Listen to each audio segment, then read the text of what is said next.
Haya, level ya pili ni tunawaita organizers. Ni wangapi wako kwa mjengo hapa? Kazi ya mjengo? Construction workers? Hakuna. Wako wapi? Inua mkono. Furahia job yako, si ni yako. Na sinasema vile tutaongeza value. So kama wewe ni plumber, ama tuseme wewe ni painter, na kuna design mpya umejua ya kupaint, si ile ya kawaida, si watu wengi wanaanza kukutafuta, si ndio?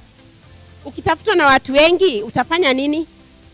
Labda umeitwa site 3 kwa siku ama site 5 at the same time, wote wanataka ukue hapo saa 2. Utafanya nini? Utafanya nini? Tafuta watu wengine ukunguzwa. Unatafuta watu wengine, unawafunza ndio waende kwa zile site zingine 4, si ndio? Sasa unaanza kukua bosi. Unaanza kukua boss. Unakuwa organizer. Now, si uko na site 5, utalipwa pesa kidogo ama mingi?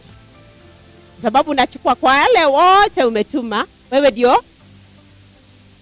That is how you become an employer. Tunaelewa?